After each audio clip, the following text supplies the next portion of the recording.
Scorpions had always been a part of our lives.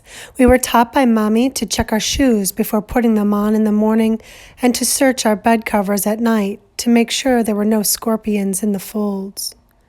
We had to shake our clothes before putting them on.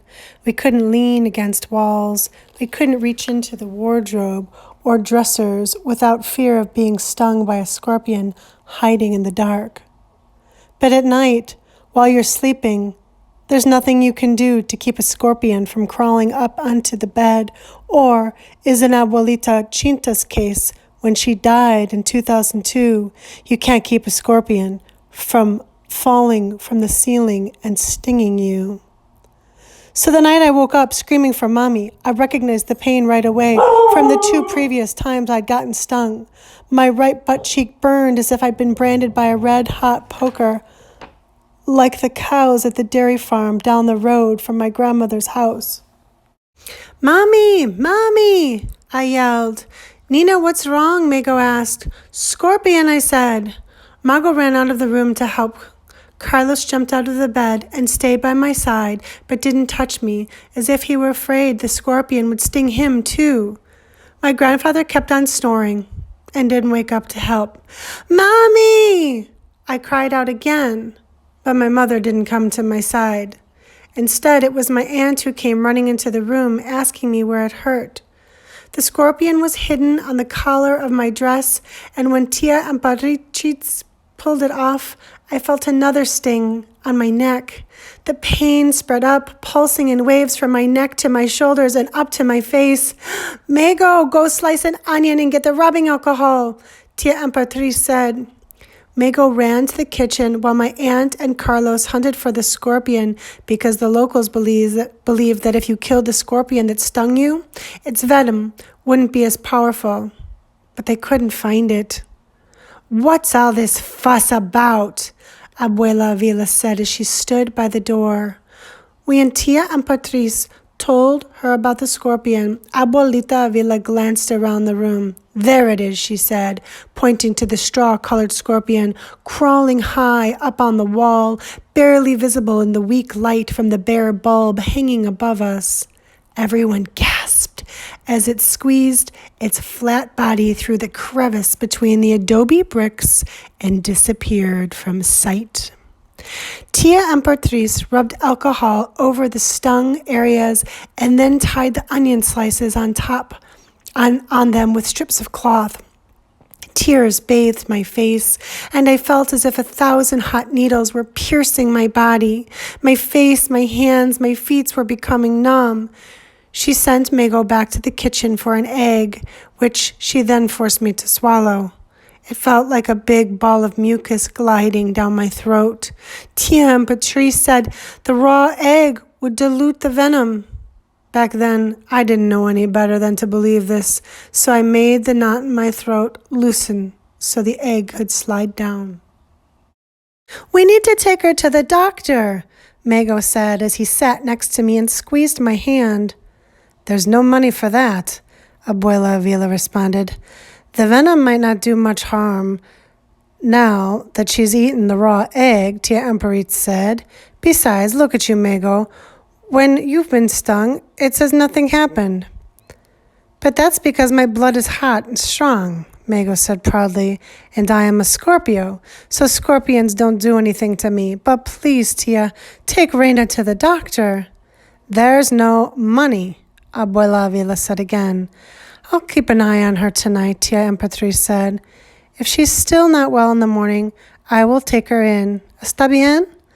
Mago nodded. "Now, go to bed, you two." Tia Amparichitz picked me up and took me to the living room, where she slept on a bed tucked in a corner of the room. For privacy, she'd hung a curtain from the rafters. She lay down next to me, and I eventually fell asleep in her arms. In the morning, the whole room spun around me. I couldn't get up, and every time I tried to, I felt like vomiting. I wondered if this was how my grandfather felt when he was drunk. Abuela Aguirre liked to drink mezcal, which is made from the heart of the maguey plant. When he would come home from the fields, he would sit outside on the stone steps, sipping out of his flask while watching the people go by on horses and on foot.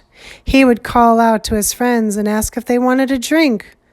When the smell of the chorizo and boiling beans reached his nose, he would take one more sip of the mezcal and make his way to the kitchen, holding on to the wall so that he wouldn't lose his balance. This morning, I was moving just like my grandfather, zigzagging 2 steps one way, 1 step the other way. Tia and Patrice missed work to look after me. I felt as if I had a guitar inside my head. She held me tight by the waist and walked me to the outhouse. But with every step, I took the guitar strummed and strummed, the vibrations sending waves of pain that bounced inside my brain. She needs to see the doctor, Ama, Tia and Patrice said to Abuela Vila. She's burning up with fever. Let's not take any chances. If anything happens to her, Natalio. He and Juana chose to leave their children behind, Abuela Vila said as she cleaned the beans. I didn't ask for this. Look at me. I am 71 years old. Do I look like I need to be taking care of 3 children on top of the one I'm already looking after? They left so that they could build themselves a house, Ama, Tia and Patrice said. They won't come back. Trust me. Abuela Vila took her money bag out of her brassiere. Look at Maria Felix. It's been 9 years, and every time Alida asks her when she finally is coming back, she gives her excuses as to why she can't. But that's all they are, excuses. And then it's me who has to dry the tears, who has to find ways to lessen the pain. While my aunt and I waited by the dirt road for a taxi, I couldn't stop thinking about my grandmother's conviction that my parents were not coming back. Despite my dizziness and shivers, I was excited about the taxi ride, since I rarely got to ride in a car or go anywhere outside of La Guadalupe. On the way to the doctor, I asked Tia and Patrice if she thought Abuela Vila was right. Do you think my parents won't come back? I don't know, Reina, Tia and Patrice said. From what I've heard, El Otro Lado is a very beautiful place, but here... She waved her hand for me to look outside the cab window. I know now what she wanted me to see back then. The banks of the canal, lined with trash and debris floating in the water. The crumbling adobe houses, the shacks made of sticks. The children with worm-pregnant bellies running around with bare feet. The piles of drying horse dung littering the dirt road. The flea-bitten stray dogs lying under the shade of trees, flies hovering over them. But what I saw back then, I saw through the eyes of a child who had never been anywhere, a child who was still innocent enough to see past the things later in life she could not. What I saw were the velvety mountains around us, the clear blue sky, the beautiful jacaranda trees covered with purple flowers, bougainvillea crawling up fences, their dried magenta petals whirling in the wind. I saw the cobblestone street leading up to the beautiful La Guadalupe church, papel picado of all colors waving above the street. Don't you think there's beauty here too? I asked Tia and Patrice. She looked out the window and didn't answer. As the cab made its way to the heart of the city, I continued to think that there was beauty everywhere around us. But when the cab stopped in front of El Zocalo, where I saw mothers and fathers strolling about holding hands with their children, I realized that it didn't matter what I thought of Iguala. Without my parents here, it was a place of broken beauty. Though I felt better after the shot, Tia and Patrice said I should sleep with her that night. I lay on her bed and watched her towel dry her hair. She always bathed in the evenings because she said it helped her sleep better. She climbed into bed and turned off the light. It felt so strange to have a woman's body next to mine. In the 2 years my mother had been gone, I'd forgotten what it felt like to sleep with her. I listened to my aunt's soft breathing. I wished I could close my eyes and snuggle next to her. I wished I could bury my face in her hair that smelled of roses. But instead, I moved to the other side of the bed, as far away as possible. I put my finger in my belly button and thought of my mother. Mego would sometimes say, "I don't see Tia as my mother. She is more like an older sister to me." And yet, when we walked through the gates of the school for our parent-teacher conferences, Mego would put her arm through Tia Emperatrice's and look as proud as could be. She insisted Tia Emperatrice pick up her report card first. When we entered the classroom, Mego's classmates and teacher looked at Tia Emperatrice with admiration. She looked so elegant in her red high heels, pretty blue dress, and stylish haircut. "Is that your mother?" one of the students asked, because for a moment, everyone seemed to have forgotten that our mother was very far away. "She's our aunt," I said quickly. Mego glared at me. "Just because she takes care of us when we're sick, makes us pretty dresses once in a while, combs our hair up in ponytails without pulling on it, wants to know what we learned in school, notices when our underwear is full of holes and needs to be replaced, sees the dirt behind our ears and cares enough to make us bathe. That doesn't mean she could take Mommy's place," I told Mago afterward. "I said she's like an older sister to me, okay?" Mago yelled. And yet, she was not happy when 2 months earlier we learned of Tia Emperatrice's secret. She had a boyfriend. We were perched in the Gumachalk tree with a taxicab pulled over and stopped right underneath us. As they kissed, Carlo and I covered our mouths and tried not to giggle, but Mago was shocked. They never saw us up there. We were very quiet, and they were too busy kissing to pay attention.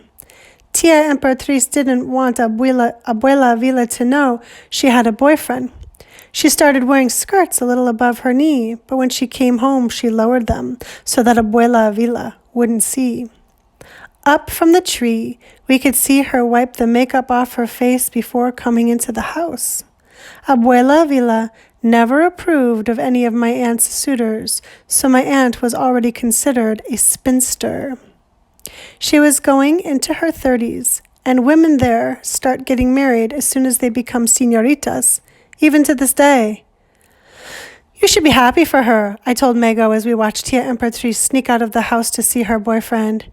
"If she leaves, then what's going to happen to us?" Mego said. "Mommy and Papi are coming back soon," I said. "Wake up, Reina. Look over there. Do you see that?" I turned to look at Papi's dream house. A foundation, one unfinished wall, exposed rebar. The house looked as fragile as the skeleton of the dead sparrow Mego and I once found in the vacant lot, which Mego said had been spit out by a snake. "They aren't coming back until that house is finished," Mego said. "It's taken Papi 4 years to build a foundation and a half a wall. How long do you think it will take him to build the rest?" On Monday, I returned to school. It was Mother's Day, my third Mother's Day without Mami. The students in all grade levels were doing arts and crafts projects. In my class, we made a bouquet of tulips using egg cartons, which we cut out and shaped before painting them red, yellow, or pink. El Maestro gave us pink paper so that we could make a card for our mothers. It was hard for me to write, "Yo amo a mi mamá," as we were told to do. I folded the paper in half and then snuck it into my book. I thought of the day I learned to spell mama. We were doing phonics, and El Maestro wrote on the board, "Mi mama, me mimi, mi mama, me ama." We had to repeat after him as he pointed to the words, "Mi mama, me mima, mi mama, me ama." My mama spoils me. My mama loves me. My throat began to close up, and I wiped the moisture from my eyes. When he said to write the sentences 10 times, I couldn't stop my hand from shaking as I wrote the words down, and then I started to rearrange the words so that they formed a question. Me ama, me, mama? Does my mama love me? If so, why is she so far away? As Mago, Carlos, and I walked home after school, we talked about the projects we had made. Mago's class had made carnations with red yarn. Carlos's class made posters using finger paints. He made a big red heart that read, Te quiero mucho. But he hadn't written the name of the person he loved either. Let's give them to Tia Emperor, Carlos said. Mami isn't here anyway. She won't find out about it. We could give them to Abuelita Chinta next time she comes, I said. Tia Emperor is nice to us, Mago said, and today is Mother's Day. Who knows when Abuelita Chinta is going to come? Carlos said. We could save them for Mami, I insisted. We'll give them to her when she returns. In the evening, Tia Emperatriz came home with a bouquet of flowers for Abuela Avila. She also brought rotisserie chicken for dinner.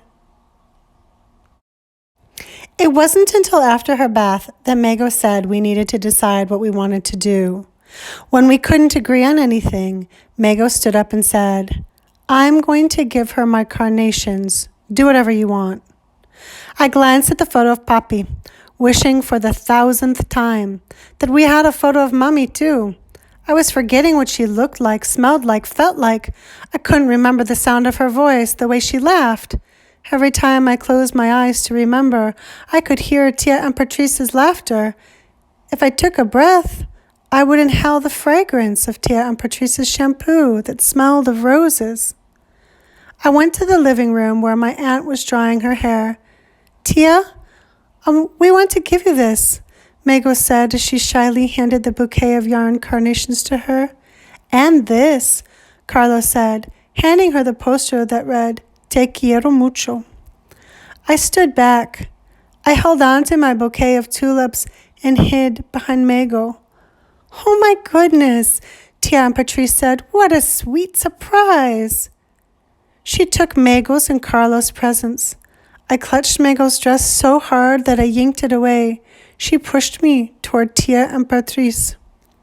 It was so difficult for me to completely give myself over to my feelings for Tia Emperatriz. As much as I loved her, there were two possibilities hovering in the horizon that would separate me from her. Either my parents would return soon, or she would marry and leave to have children of her own. Either way, I would lose her. After having already lost both of my parents, how could I bear to get attached to someone I would lose as well? But she's here now, I told myself that evening, and so I walked to her and offered her my gift. Here, Tia, I said, I made this. I couldn't bring myself to say, for you, because it wasn't true. Thank you so much for this, niños, Tia Emperatriz said, giving us each a hug. As we went back to our room, I looked back at Tia Emperatriz, who was putting our art projects on her nightstand. I ran back to give her one more hug. Thank you, Tia, I said, and I went back to my room and I dreamed of roses.